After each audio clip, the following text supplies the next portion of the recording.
My name is Sarah Mitchell, and for most of my life, I was treated like I didn't matter. But things changed the day I found out my parents tried to steal my $300,000 inheritance.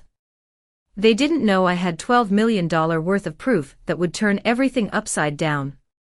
I had no idea that the same people who raised me, the ones who were supposed to love and protect me, would be the ones to betray me in the most unimaginable way.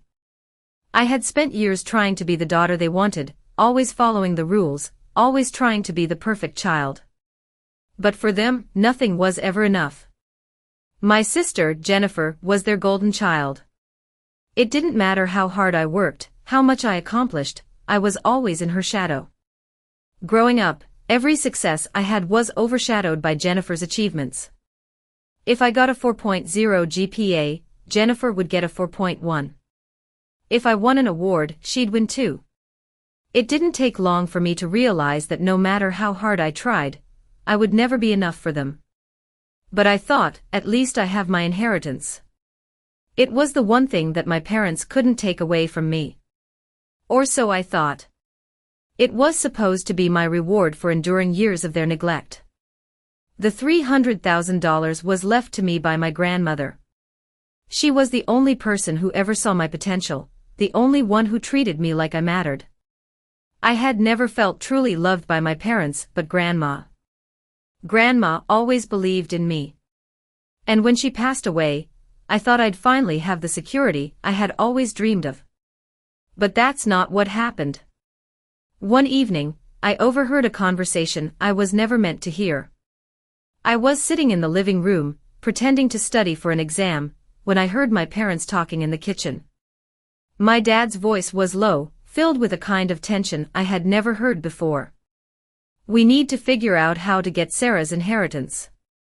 We can't let her have that money. She doesn't deserve it.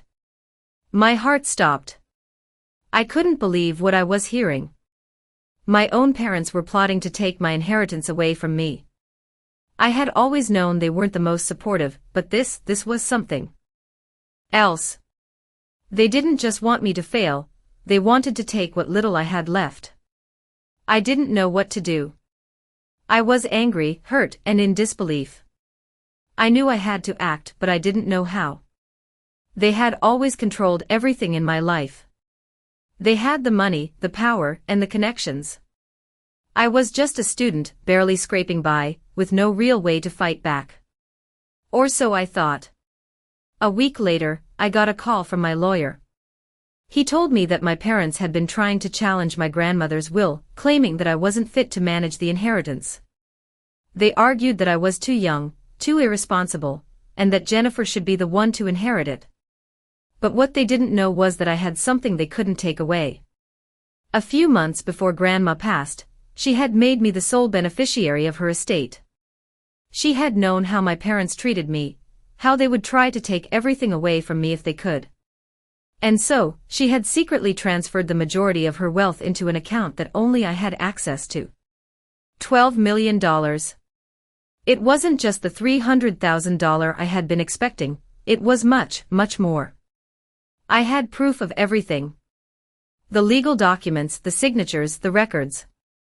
It was all there in black and white. My parents had no idea. They thought they were clever, trying to outsmart me, but they didn't realize they had underestimated me. I wasn't the helpless, invisible child they had always seen me as. I had fought too hard for this. And now, it was time for them to face the consequences. I called my lawyer and told him to prepare for the legal battle of our lives. The next few weeks were a whirlwind. I spent hours going through the paperwork, gathering the evidence, and making sure everything was in order. My parents had no idea what was coming. I knew that once they found out, everything would change. The day of the will reading came, and my heart raced with anticipation. I walked into the room, my parents sitting across from me, their faces filled with arrogance. They still thought they had won. They still thought they were in control. But I had the upper hand now. When the lawyer opened the envelope and revealed the truth, their expressions turned from smug confidence to shock and disbelief. The room was silent for a moment as they processed what they had just heard. Then my father spoke, his voice trembling. How? How could this happen? I leaned back in my chair and looked at them, my voice steady. I have $12 million worth of proof. And this is only the beginning. Their world came crashing down. They had spent years making me feel like I was nothing, like I didn't deserve anything. But now, I was the one in control. I had fought back and I had won. The inheritance was mine, and my parents had no choice but to accept it. It was more than just money. It was justice. It was finally being seen for who I was, for all the things they had ignored and underestimated. I walked out of that room with my head held high, knowing that I had reclaimed everything they had tried to take from me. The days that followed the will reading were a blur. I couldn't believe that after everything, after all the years of feeling invisible, I had finally taken control of my own life. But the victory didn't come without a price. My parents, the ones who had raised me, who were supposed to be there for me, were now my enemies. The guilt weighed heavy on my chest, but I knew what I had to do. There was no turning back now. My lawyer, David, was the only person I trusted completely. He had been with me every step of the way, and when I called him that evening to let him know how the will reading had gone, his voice was filled with reassurance. You did the right thing, Sarah. You have every right to stand your ground.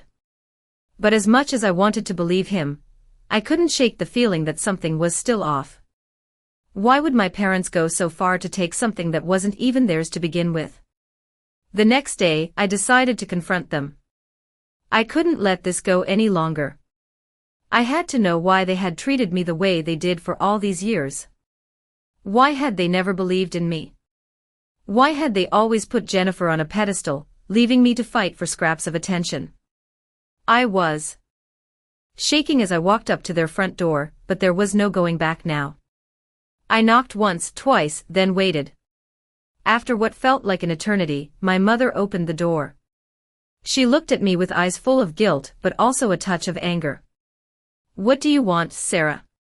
Her voice was cold, a stark contrast to the warmth I remembered from my childhood. I need to understand, I said, trying to keep my voice steady. Why? Why did you do this? She didn't say anything at first. Instead, she just stared at me, as if trying to figure out what to say. Finally, she sighed and stepped aside, motioning for me to come in. I hesitated for a moment before walking past her into the house that once felt like home. It was strange, how it had changed over the years. It didn't feel like the place where I had grown up.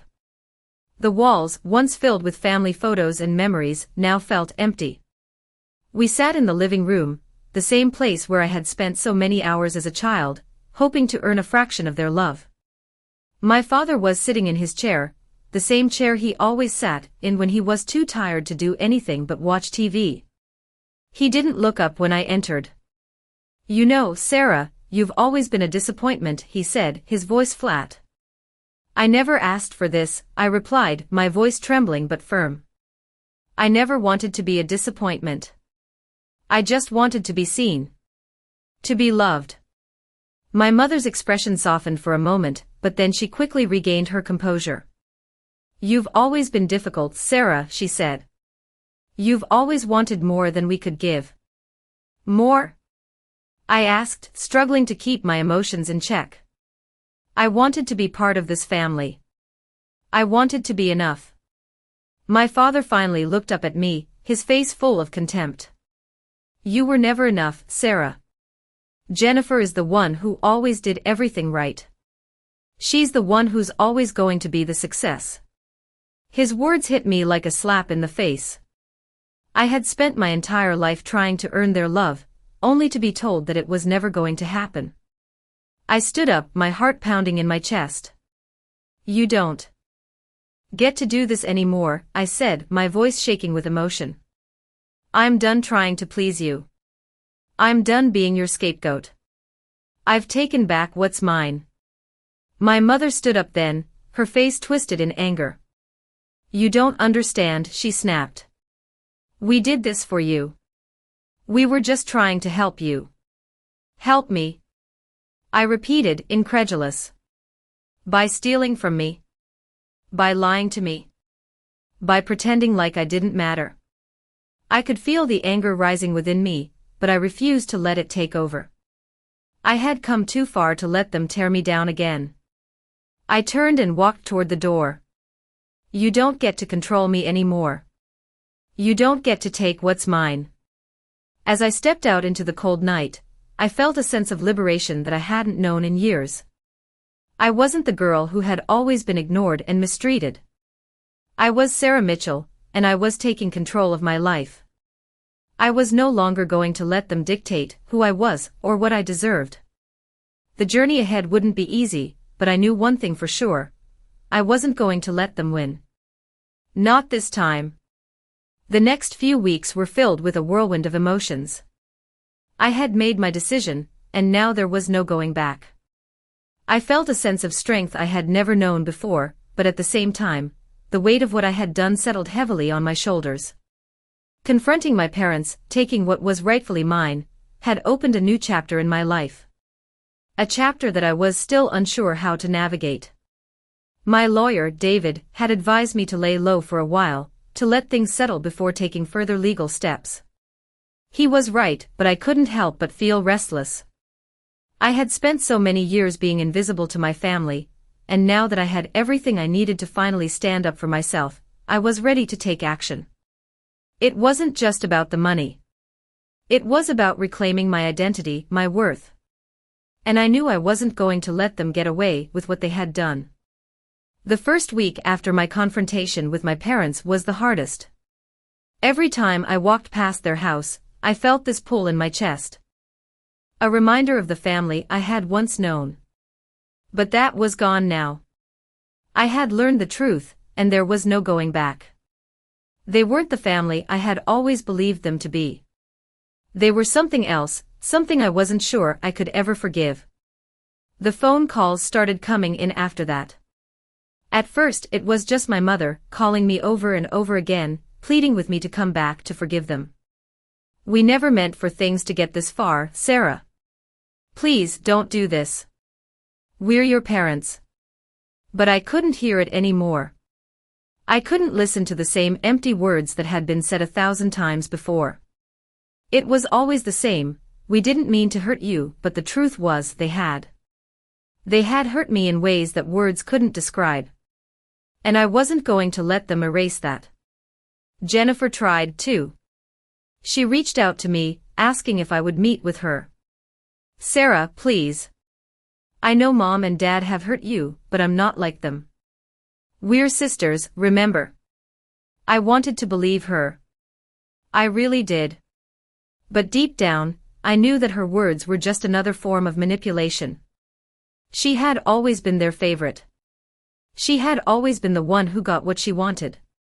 And now she wanted me to forgive them, to let them back into my life. But forgiveness wasn't that simple. Not after everything they had done. I had spent my entire life trying to earn their love, trying to prove I was good enough. But no matter what I did, it was never enough. I was always the one left behind.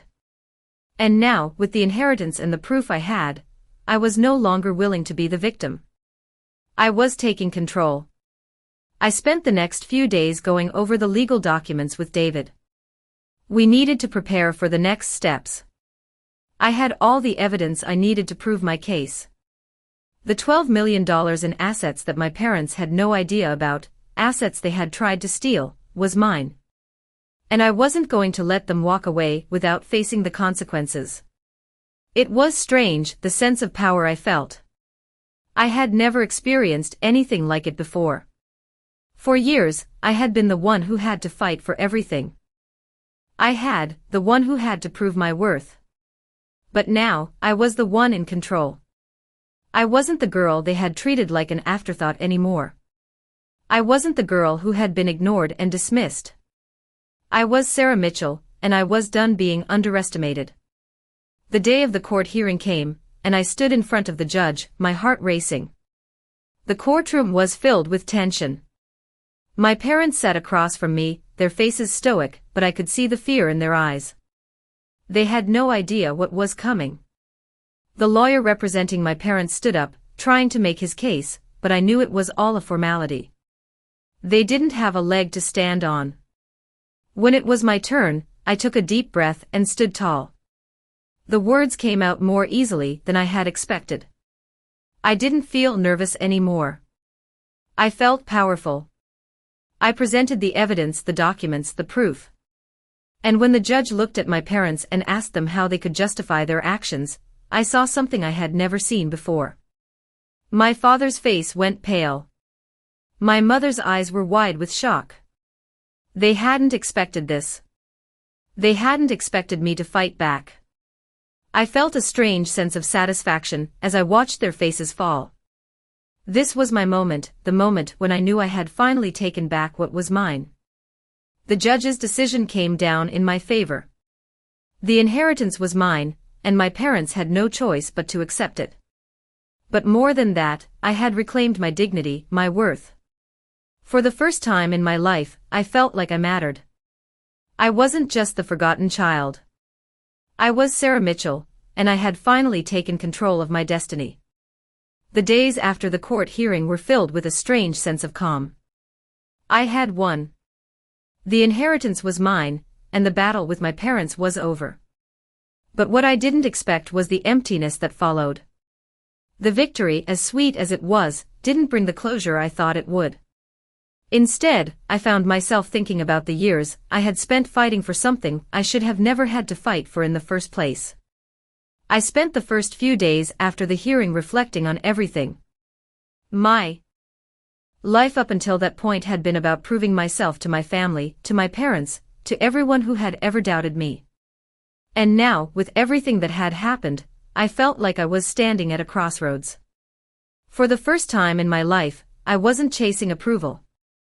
I didn't need to prove anything to anyone anymore. But that left me wondering, what now? I had the inheritance. I had the financial freedom to do whatever I wanted. But for so many years, my identity had been tied to the idea of winning my parents' love and acceptance. I didn't know who I was without that.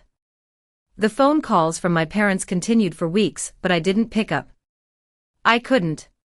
Every time I saw their names flash on my screen, I felt a mix of anger, sadness, and confusion. I had always believed that family was everything, that no matter what happened, they would always be there for me.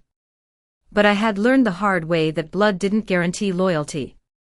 It didn't guarantee love. And it certainly didn't guarantee respect. I knew I had made the right decision by cutting them off, but it didn't make it easier. The guilt still lingered. It was a Saturday afternoon when I finally decided to do something about it. I took a walk through the city, the cool breeze hitting my face as I thought about what I wanted to do next.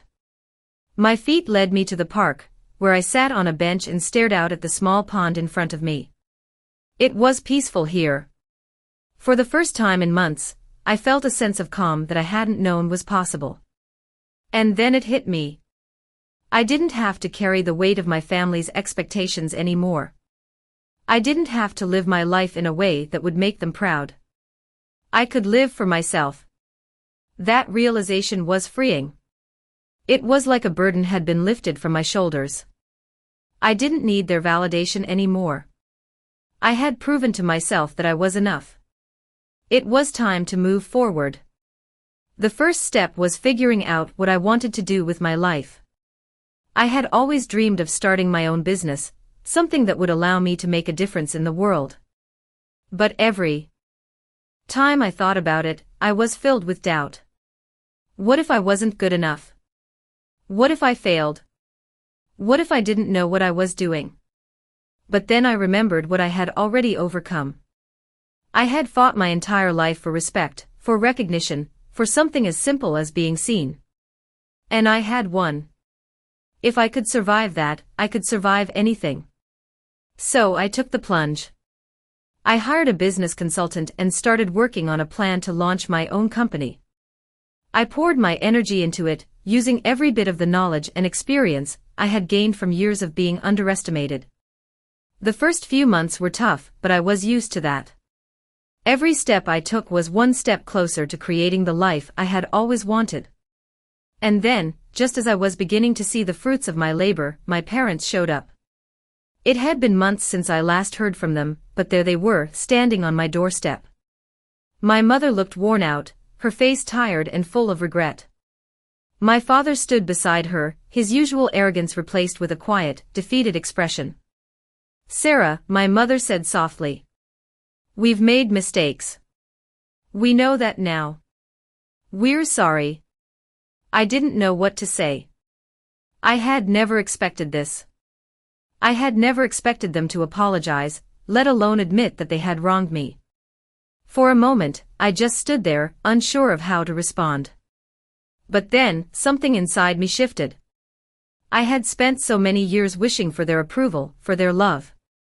But now, I realized that I didn't need it anymore. I had found something far more valuable than their forgiveness, my own sense of self-worth. I didn't need their apology to feel validated.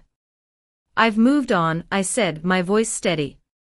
"I've built my life on my own, without you. And that's enough." The look on their faces was heartbreaking. They didn't understand.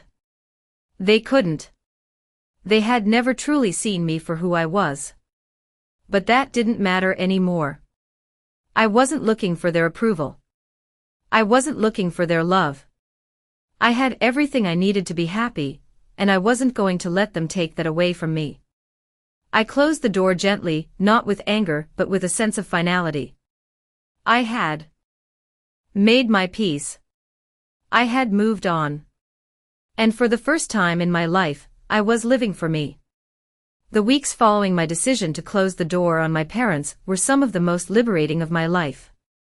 I felt like I was finally free from the weight of their expectations, free from the constant feeling of inadequacy that had defined my existence for so long.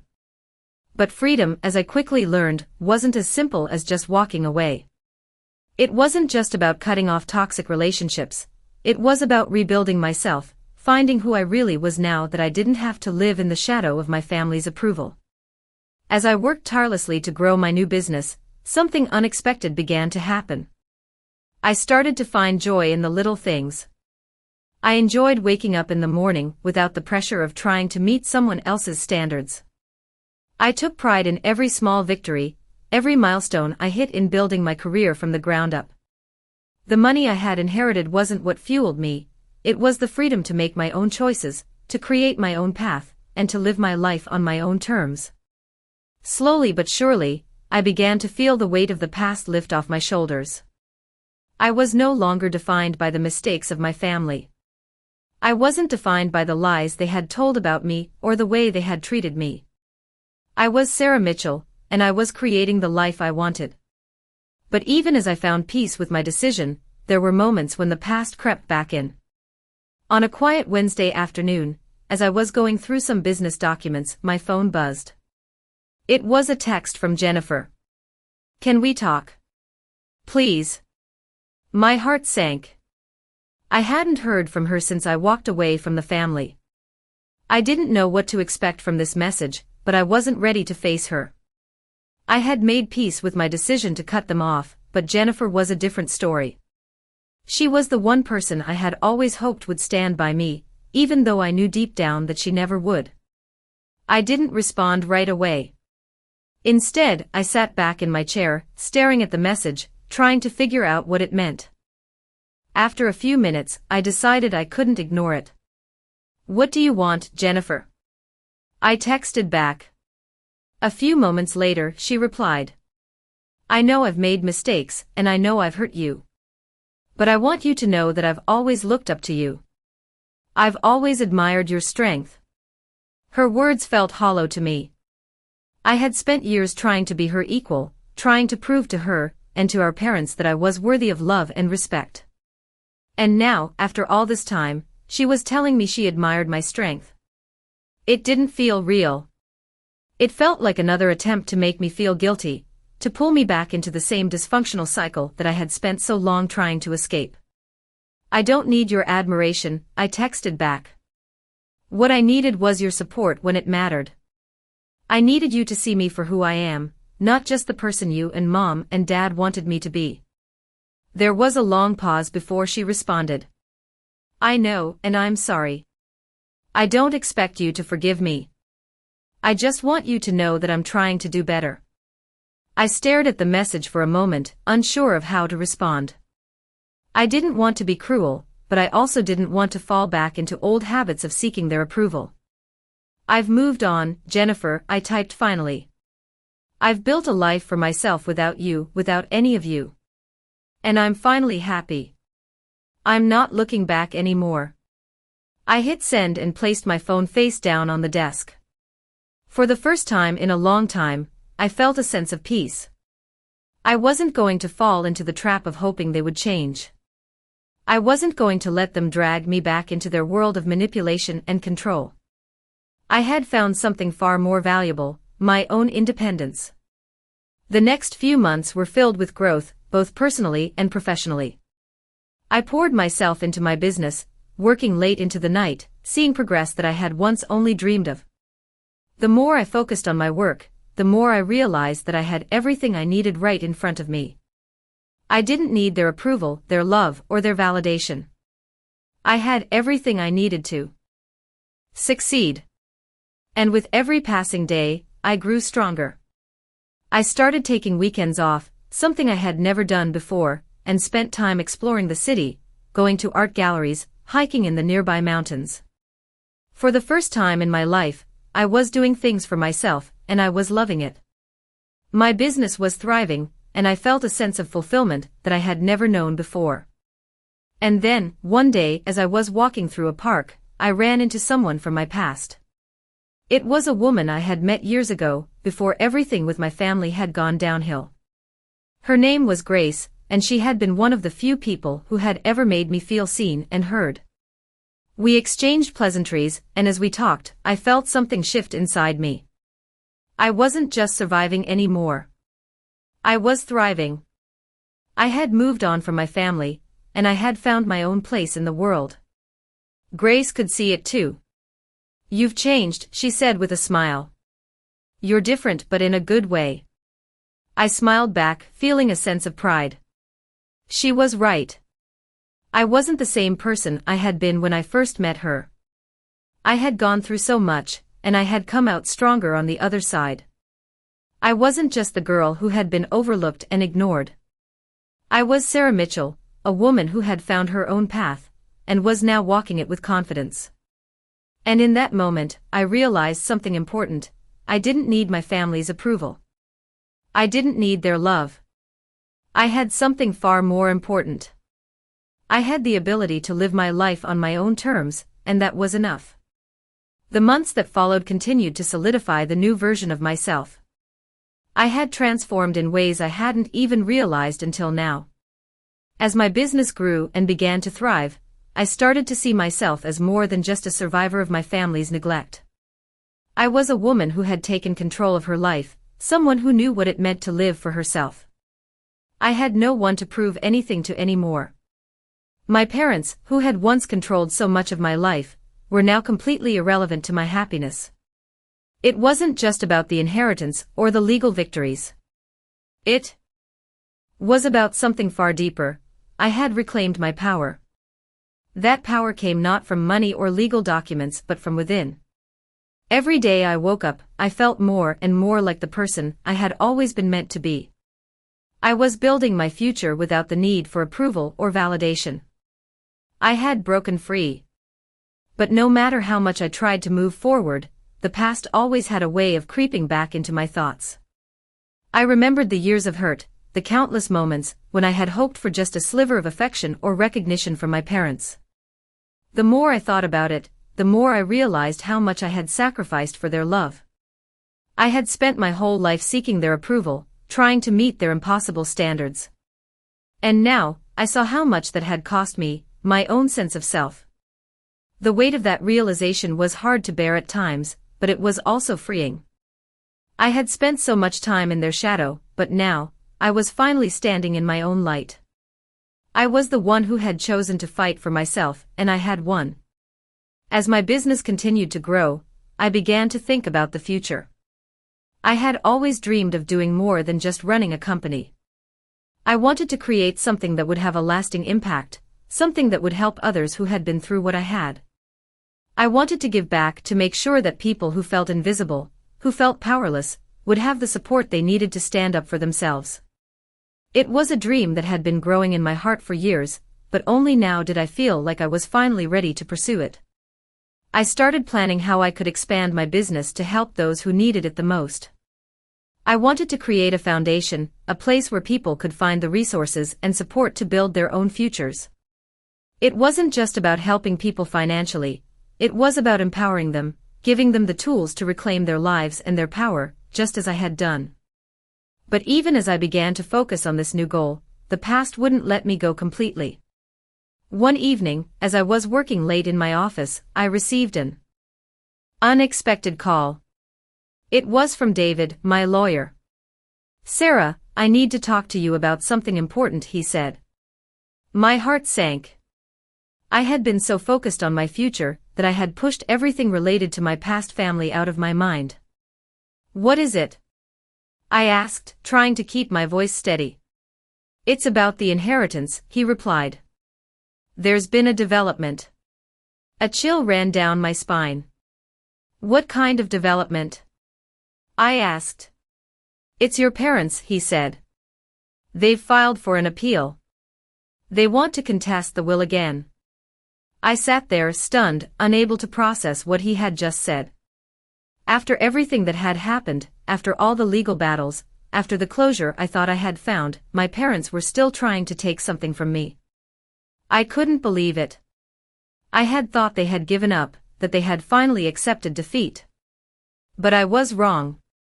They were still trying to drag me back into their web, still trying to control me, still trying to take what was mine. "What do we need to do?" I asked, my voice shaky with anger. "We need to prepare for another court battle," David said. "But Sarah, you need to be ready. This could get messy."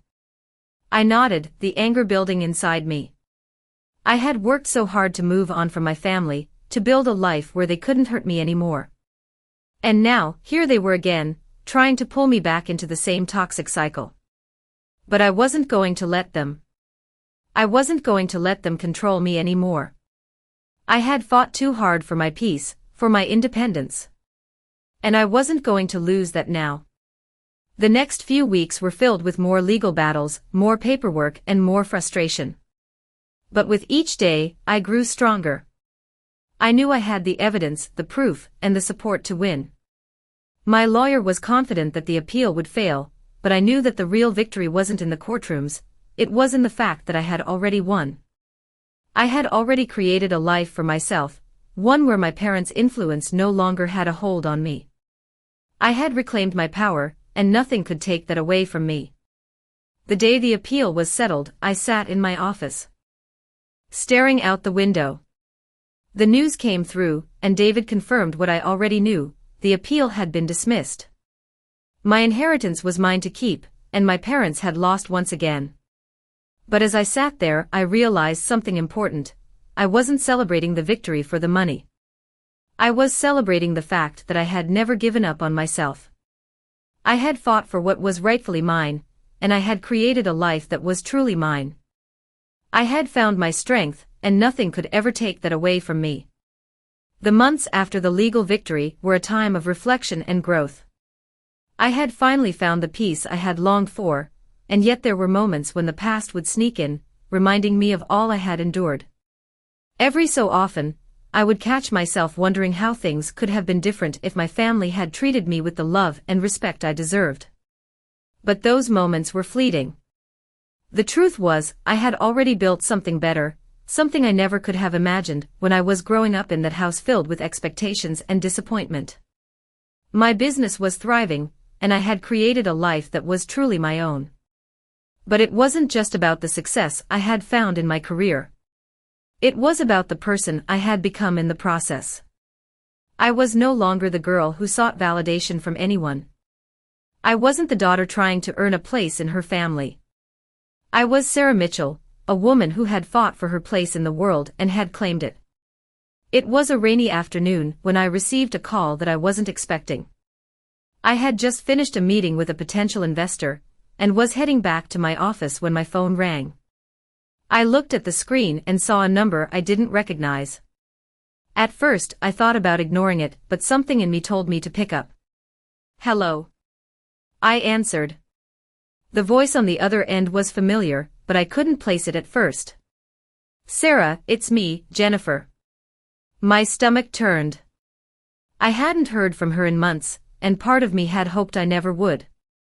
But here she was, calling me out of the blue.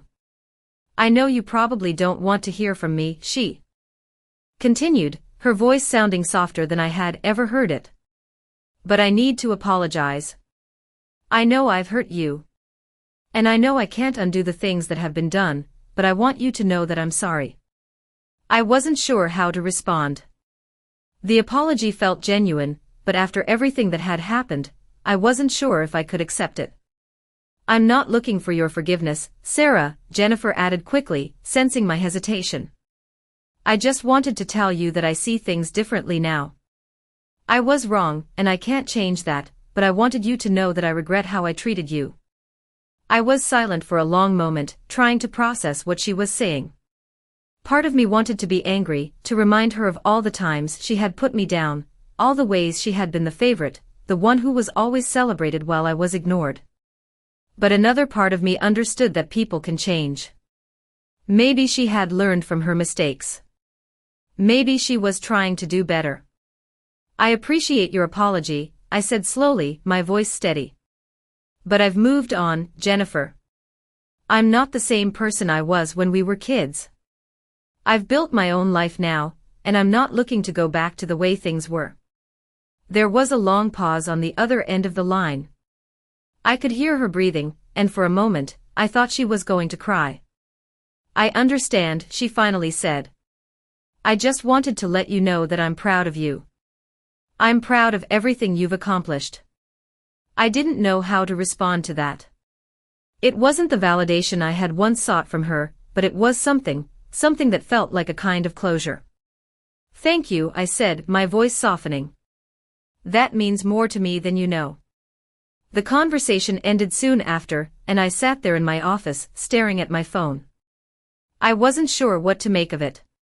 I had spent so many years hoping for a moment like this, hoping for my family to finally see me, to acknowledge me. And now, here it was. But somehow, it didn't feel as satisfying as I had imagined it would. I realized that the closure I needed didn't come from them. It came from me. I had already given myself the closure I needed by walking away, by building a life that was mine, by refusing to be defined by my family's expectations. It wasn't their apology that mattered. It was the fact that I had moved on. And as I thought about that, I smiled to myself. I had done it. I had built something real, something that no one could take from me. I had created a life full of purpose, free from the toxic relationships that had once held me back. The future was bright, and it was mine to shape. I picked up my phone and began scrolling through some emails when a message from my business partner popped up. It was an update on a new partnership we were pursuing, and as I read through the details, I felt a sense of excitement. This was what I had worked for. This was what I had earned. The past was behind me, and the future was ahead. And this time, I was in control. The days after Jennifer's call were strangely quiet. I had thought that hearing from her would stir something inside me, anger, resentment, maybe even a bit of longing, but instead, I felt a deep sense of peace. The conversation had been a step toward closure, but I realized that the real closure had already been found. I had moved on, built something new, and created a life that was free from the chains of my past. I was no longer waiting for validation or recognition from anyone, especially not from people who had never seen me for who I truly was. I was living for myself, and that was all that mattered. The months passed and I continued to focus on growing my business. We had secured a few more partnerships, and I was beginning to expand my team. Every day, I felt more confident in the path I had chosen. But as I sat at my desk one evening, reviewing some financial reports, something inside me shifted. It wasn't just about the business anymore. I had achieved what I had set out to do, but now, I realized that I wanted more. I wanted to make a real difference, not just for myself but for others too. My experiences had shaped me, and I knew I wasn't the only one who had ever felt overlooked, underestimated, and cast aside. I wanted to create something that would help others who had been through similar struggles. That night, as I sat in the quiet of my office, I made a decision. I was going to launch a foundation dedicated to supporting people who had been through family betrayal, neglect, or emotional abuse. It was going to be a place where people could find the resources, support, and guidance they needed to rebuild their lives, just as I had done. The next morning, I called a few close friends who had supported me along the way. I told them about my idea, and to my surprise, they were immediately on board. They had seen how hard I had worked to overcome my past, and they wanted to help me create something that would make a real difference. Over the next few months, we put everything into motion. We found the right legal team, started drafting the foundation's mission, and began fundraising. It wasn't easy, but it felt right. For the first time in my life, I wasn't just building a business for financial success. I was building something with a deeper purpose. As the foundation began to take shape, I felt a sense of fulfillment that I had never known before. I realized that the inheritance, the business success, and the victories in court had all been stepping stones toward this.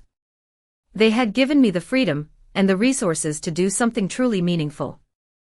We held our first fundraiser at a local venue, and I was overwhelmed by the support we received. People from all walks of life, who had been through their own struggles, came forward to share their stories. It was humbling, and in those moments, I realized that the foundation was more than just a project, it was a movement. A movement that was helping people find their voices, rebuild their lives, and reclaim their power. As the foundation grew, I started receiving messages from people whose lives had been changed by the work we were doing. They shared stories of healing, empowerment, and growth, and I couldn't help but feel a sense of pride. I had come so far from the girl who had once been ignored and dismissed. I had built something real, something that mattered. But despite all the progress, there were still moments when the past crept back into my thoughts. I would remember the years of neglect, the hurtful words, and the betrayals that had shaped me. It wasn't easy to let go of the pain, but I had learned something important along the way. Healing didn't happen overnight. It was a process, and I was still learning how to fully embrace my own worth.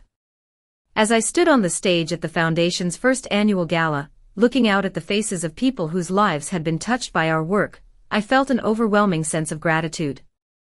I had built this from the ground up, not for anyone else, but for myself and for the people who needed it most. The applause that followed felt like a validation of everything I had been through. It wasn't just about the success or the recognition, it was about the impact I was making. And as I stood there, I realized something else. I had finally found my purpose. I was no longer just a survivor. I was someone who was making a difference. I had turned my pain into purpose, and that was something no one could ever take from me. As the foundation continued to grow, so did my understanding of what it meant to truly move on. I had learned so much in the past few years, about resilience, about strength, and about what it meant to build something from nothing. But even as I poured my energy into helping others, I found myself wrestling with the lingering shadows of the past. There were days when I felt overwhelmed, days when the weight of everything I had been through seemed like it might pull me back. But then, as if on cue, I would get a message from someone who had been helped by the foundation, telling me how their life had changed, how they had found the strength to leave toxic relationships, or how they were finally rebuilding their confidence. Those moments reminded me why I had started this journey in the first place. It wasn't just about me, it was about creating a ripple effect that would help others heal and find their own power. One evening, after another long day of meetings and strategizing, I sat at my desk, going through some emails. One particular message stood out to me. It was from a woman named Clara, a mother of two who had been in a difficult relationship for years. She had found the courage to leave her abusive partner with the help of our foundation's resources. Her email was simple, but the words hit me hard. I never thought I could leave. I never thought I could stand on my own. But now, I'm free, and I owe it to you. I sat there for a long time, reading her words over and over again. In that moment, everything came into focus. The past, with all its pain and uncertainty, had led me here, to this point, where I was not just surviving, but thriving, and helping others do the same. I thought about the times I had cried myself to sleep, wondering if I would ever be able to break free from my family's shadow. I thought about the years I had spent waiting for them to see me, to recognize my worth. And now, here I was, with a growing foundation, a thriving business, and a life I had built with my own hands. I had fought for everything I had, and I had won. But there was still one thing I had never fully addressed, the relationship with my parents. The decision to cut them out of my life had been one of the hardest decisions I had ever made. There were moments when I second-guessed myself, when I wondered if I had made a mistake. But every time I thought about the way they had treated me, about the years of neglect and manipulation, I knew it was the right choice. Still, as my success continued to grow, I felt a pull, a nagging feeling that there was unfinished business. I had forgiven myself for the years I spent trying to earn their love, but I hadn't forgiven them for what they had done. I didn't need their forgiveness, but I realized I had been carrying this weight of unresolved emotions for too long. I needed closure, not for them, but for me. One day, out of the blue, I received a letter. It was from my mother. I hadn't heard from her in months, and I hadn't expected to. I opened it hesitantly, unsure of what to expect. The letter was short, but it was clear. She apologized. She said she was sorry for everything, sorry for the years of favoritism, sorry for the way she had treated me, and sorry for not seeing me for who I was. I stared at the letter for a long time, trying to process the words. I had spent so much time waiting for an apology like this, but now that it was here, I didn't know how to feel. It wasn't going to change anything. It wasn't going to undo the hurt, the years of emotional abandonment, or the damage they had caused. But as I read her words, I felt something shift inside me. Maybe it wasn't about them anymore. Maybe it was about me. I didn't need her apology to move forward. I didn't need their validation to be whole. I had already created a life that was mine, and no apology could take that away. But I still couldn't shake the feeling that something was missing. I thought about my father and how he had treated me all those years, how he had dismissed me as if I were nothing. He never even tried to understand me. And now, as I read my mother's words, I realized that no matter how much they apologized, it wouldn't change the fact that I had been shaped by those years of neglect. I had built a new life, but the past was always going to be a part of me. And I was finally ready to accept that. I didn't need them to make it right. I had already made it right for myself. A week later, I responded to the letter. I didn't say much. I thanked my mother for her apology, but I made it clear that I had moved on. I didn't want to go back to the past. I wasn't going to let their mistakes define me anymore. As I sealed the envelope, I felt a sense of peace wash over me. This was the final step in my healing. I didn't need them to apologize to feel whole. I didn't need their approval. I had built my own life, and I was proud of what I had accomplished. I was Sarah Mitchell, and I had finally found the freedom I had been searching for all these years. The months after sending that final letter to my mother were a turning point in my life. For the first time in years, I felt completely at peace with the decisions I had made. I had spent so much time carrying the weight of my family's expectations, waiting for them to change, to see me for who I truly was. But now, I no longer needed their approval. I had built something for myself, and it was everything I had ever wanted. My foundation continued to grow, helping people find their voices, rebuild their lives, and heal from their pasts. I had created a community of individuals who, just like me, had learned to reclaim their power. It was a beautiful thing to witness, knowing that my own struggles had led me to this point, where I could help others overcome theirs. One day, as I was sitting in my office, reviewing the foundation's progress and making plans for upcoming projects, my phone rang. It was an unknown number, but for some reason, I felt compelled to pick it up. "Hello." I answered. The voice on the other end was familiar, but I didn't immediately recognize it. "Sarah, it's me, David."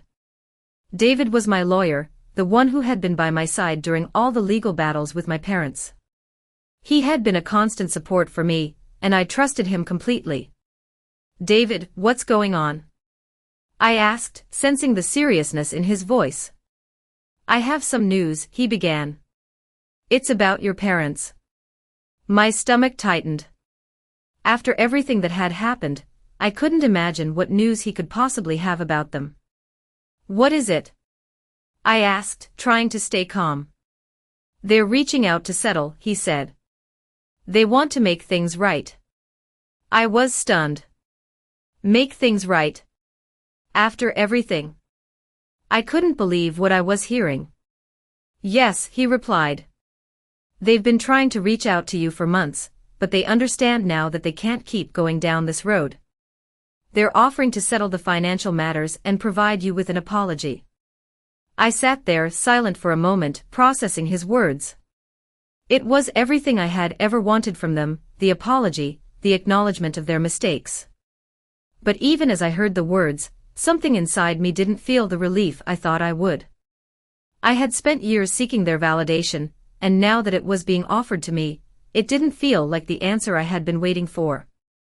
"David, I appreciate you letting me know, but I've moved on," I said, my voice steady. "I've built a life for myself without them, and I'm not going to let their offer define me." There was a long pause on the other end of the line. I could tell David was processing what I had said. "Are you sure about this?" he finally asked. "They're offering you everything they took from you." I nodded, even though he couldn't see me. "I'm sure. I've already taken everything I need from them. I don't need their apology or their money. I've learned to live for myself, and that's all I need." David sighed, a mixture of relief and understanding in his voice. "If you're sure, then I won't push it. I'll handle it from here." I hung up the phone, still feeling the weight of the conversation. It wasn't anger or resentment that I felt, it was more like a quiet recognition. I had spent so much time focusing on the idea of receiving something from my parents, an apology, acknowledgement, something to make all the pain worth it. But in the end, I had already received everything I needed from myself. I had learned how to stand on my own, how to fight for what I deserved, and how to create a life that was truly mine. And that was more valuable than anything they could offer.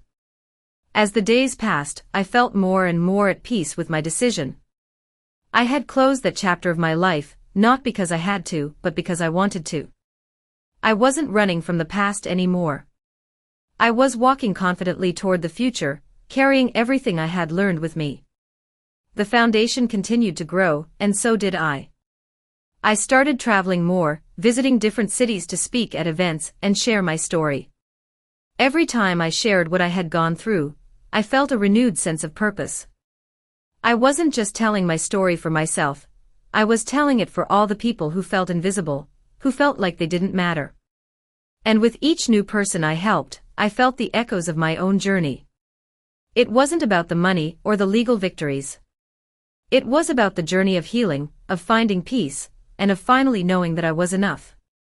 One evening, as I was sitting in a quiet cafe, enjoying a cup of coffee and reflecting on everything I had accomplished, I received a message. It was from Clara, one of the women whose life had been touched by the foundation. She had recently started her own business, a small but growing company that helped people heal from emotional trauma. She thanked me for inspiring her to take the leap and chase her own dreams. Her message reminded me of why I had started this journey in the first place. I had been through so much, and now I was able to help others see that they could overcome their struggles too. It wasn't just about surviving, it was about thriving, about creating a life that was full of possibility, just like I had done. And as I sat there thinking about everything I had accomplished, I realized that the journey wasn't over yet. There was still so much more to do, so many more lives to touch. But I was ready. I had already built a life worth living, and now, I was going to help others do the same. As the months went on, my life seemed to be in a constant state of growth and transformation. The foundation I had built was continuing to flourish, and my business was thriving beyond anything I could have imagined. But despite all the success, there were still moments when the past lingered, creeping in at the most unexpected times. I was doing everything I had dreamed of, but there were still days when I couldn't help but reflect on how far I had come, and how much I had endured to get here. Every so often, I would remember the pain, the years spent trying to earn my family's love, the heartache from being overlooked, and the deep sense of betrayal that had followed me for so long. But the truth was, I wasn't that person anymore. I had found a way to make peace with everything that had happened, and I had turned my pain into purpose. That was something no one could ever take away from me. It was a sunny afternoon when I decided to take a trip to the countryside, away from the hustle and bustle of city life. I needed a break, a chance to clear my mind and reflect. As I drove through the winding roads, surrounded by the beauty of nature, I felt a sense of calm I hadn't experienced in a long time. I had spent so much of my life focused on achieving success, on proving myself, that I had almost forgotten what it felt like to simply be still. I checked into a small bed and breakfast and spent the day exploring the area. There was something peaceful about the simplicity of it all, no emails, no phone calls, just the quiet beauty of the world around me. It was exactly what I needed. That night, as I sat by the fire in the cozy living room, I started thinking about my journey again. I thought about how far I had come, how much I had built for myself. I thought about the foundation and how it had touched so many lives, including my own.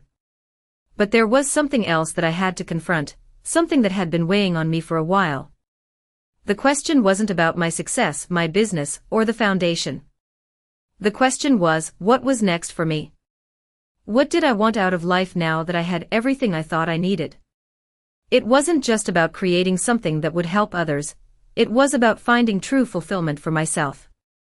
I realized that I had spent so much time helping others heal, but I hadn't truly given myself the same attention.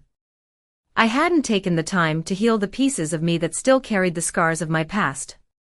In that moment, I made a decision.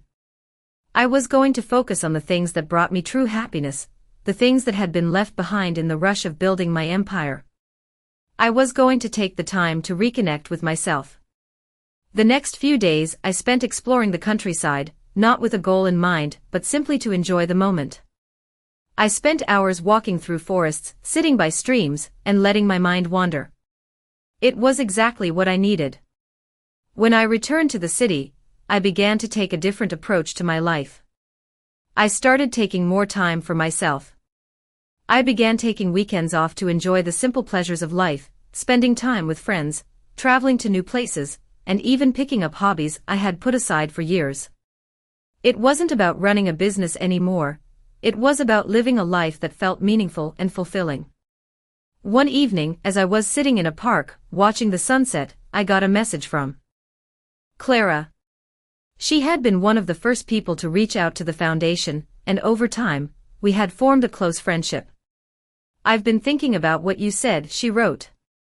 About how we can't give so much of ourselves to others without taking care of ourselves first. I think you're right. Her words resonated with me deeply. Clara had been through so much herself, and yet she was always the one offering support and encouragement to others. But now, she was starting to see that the same principle applied to her. I thought about what she had said, and I realized that this was the essence of the journey I was on. It wasn't about finding success in the eyes of others. It wasn't about proving anything to anyone. It was about finding balance, taking the time to nurture the parts of myself that had been neglected for so long. The next few weeks were filled with a sense of clarity. I knew what I wanted now. It wasn't just about growing my business or expanding the foundation, it was about living a life that was rich with purpose and meaning. I started incorporating more mindfulness into my daily routine, taking time to meditate and reflect. I was rediscovering a sense of joy in the small moments of life. The foundation was still growing, still changing lives, but now, I was in a better place to give my all to it. I had learned the hard way that to help others, I had to first help myself. I was no longer defined by the hurt of my past. I was defined by my ability to heal, to grow, and to live in a way that was true to who I was. And that was more than enough. As the foundation continued to grow, I felt a sense of purpose that went beyond anything I had imagined. I had created something real, something that was making a tangible difference in people's lives. But even as I experienced this sense of fulfillment, there were moments when I caught myself questioning whether I had truly healed. The truth was, I was still carrying some weight from my past. The family I had fought so hard to distance myself from still lingered in my thoughts. I had done everything I could to move forward, but there were moments when memories would surface, the years of neglect, the emotional wounds that had shaped me. It wasn't something I thought about every day, but it was still there, lingering in the background, waiting to be acknowledged. It was a Thursday morning when I decided to face it. I woke up early, as I usually did, and went for a run through the park. The cool morning air filled my lungs, and as I ran, I allowed my thoughts to wander. I thought about my parents, how they had never really understood me, how they had never seen me for who I was. I thought about the years I had spent trying to earn their love and approval, and how it had ultimately left me feeling empty and unseen. But as I ran, I also realized something. I had let go of the need for their approval a long time ago. I didn't need them to validate my existence anymore. I had created my own worth, and I was finally living a life that was true to who I was. It was a powerful realization. For so long, I had believed that something was missing, that I needed something from my past to feel complete. But the truth was, I had already found everything I needed within myself. I didn't need their approval, their apology, or anything from the past. What I had was enough. I had built a life that I was proud of, and that was all that mattered. The next few days were filled with a renewed sense of clarity. I felt lighter, freer than I had in years. I took a step back from the foundation, not because I wanted to, but because I realized that I needed to make sure I was taking care of myself first. I had spent so much of my life giving to others, trying to fix what was broken, but now, it was time to focus on my own well-being.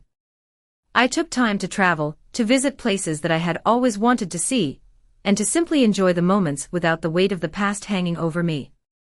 I started doing things for myself, just because they made me happy. I took painting classes, learned to cook new recipes, and even took up photography.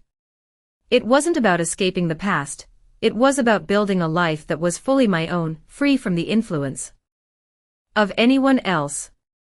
Slowly, I began to feel like I had finally found my balance. The work I had done with the foundation was still meaningful, but now it felt like a part of my life, not the entirety of it. I wasn't defined by the foundation, by my business, or by the approval of others. I was defined by the life I had created for myself, and that was enough. And then, one day, out of the blue, I received a call that I wasn't expecting. It was from my mother. It had been months since we had last spoken, and I had almost forgotten what it felt like to hear her voice. "Sarah," she said, her voice softer than I remembered. "I know we haven't spoken in a while, and I don't expect anything from you, but I wanted to tell you that I'm proud of you." The words hung in the air for a moment, and I didn't know how to respond. I had heard apologies before, but this felt different. It wasn't just an apology, it was an acknowledgement, a recognition of everything I had done on my own. It didn't erase the years of hurt, but it was a step towards something I had never thought I would get from her. "Thank you," I said, my voice steady. "I've moved on, Mom. I've built my life and I'm happy." There was a pause on the other end of the line. "I know," she said quietly. "And I'm sorry for everything." I didn't know what to say. I had spent so many years waiting for these words, but now that they were here, it felt like the final piece of a puzzle that I had long since completed. I didn't need her apology to feel whole. I had already forgiven myself, and that was enough. I appreciate you calling, I said. But I think we've both done what we need to do. I've moved on, and I hope you can too. The call ended shortly after, and I sat in silence, letting the weight of the conversation sink in. It wasn't a perfect resolution, but it was enough. I had finally let go of the past. I didn't need them to heal, and I didn't need to wait for their approval. What I had built for myself was real, and it was mine. I had the freedom to live my life however I chose, and that was all that mattered. The following months passed in a peaceful rhythm. The foundation continued to grow, and I continued to focus on the things that brought me joy. I spent time with the people who mattered to me, worked on projects that inspired me, and took care of myself. I was living the life I had always dreamed of, not because it was perfect, but because it was mine. And as I looked back on everything, I realized that all the pain, all the struggle, had led me to this place. A place where I was truly free. I had found peace, not in the approval of others, but in the knowledge that I had the power to create my own destiny. As the years continued to unfold, I settled into a routine that was both fulfilling and peaceful. My business thrived, my foundation grew, and I felt more connected to myself than I had ever felt before. Every day, I woke up knowing that I had the freedom to live life on my own terms. I had found something that not only provided for me but also allowed me to give back, to help others who had walked a similar path of pain and isolation. The foundation was not just a project, it was my way of healing, of turning the trials I had faced into something that would help others. But despite all the success, there was a quiet part of me that still longed for deeper connections. I had learned to live for myself, to be independent, but as I looked around at the world, I realized that love, in its truest form, was what I had always craved. It wasn't about romantic love, it was about human connection, about people seeing each other for who they truly were. I had spent years feeling unseen, unloved, and unimportant, but now, I understood the importance of genuine relationships. It wasn't about having approval from my family, but rather, it was about creating relationships where I could be my true self and receive the same in return. As time passed, I found those connections, people who saw me, who respected me, who shared their own stories with me, and together, we formed bonds that were based on mutual understanding and empathy. It was in these relationships that I realized the real value of everything I had been through. It was about learning to love myself first, to accept myself fully, and then opening my heart to others who were willing to do the same.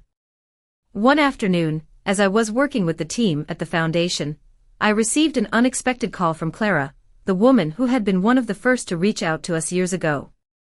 She was now leading her own program through the foundation, helping others who had experienced emotional trauma.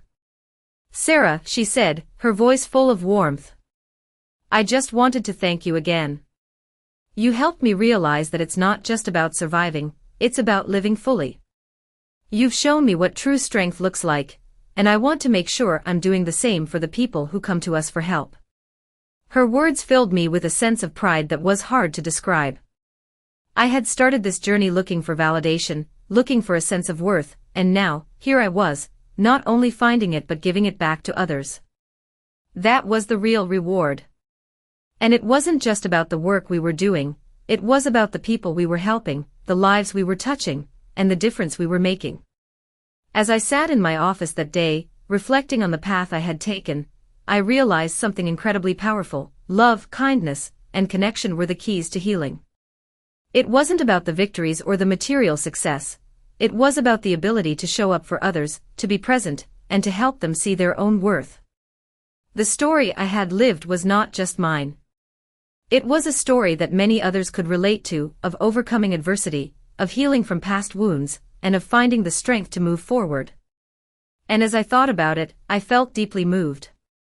The significance of my journey, and the lessons I had learned, were not just about personal success, they were about creating a ripple effect of compassion and understanding that would continue long after I was gone. This story, my story, wasn't just about me, it was about all of us. It was about how we all have the power to overcome our pasts, to heal, and to love one another in the way we've always deserved. And in that, I found the true meaning of everything I had been through. It was not just about survival, it was about thriving together. The story of healing is a universal one. It speaks to every person who has ever felt lost, abandoned, or unworthy. And through love, compassion, and connection, we all have the ability to find our way back to ourselves. This story is a reminder that no matter where we come from or what we've been through, we all have the power to create the life we deserve, and to help others do the same.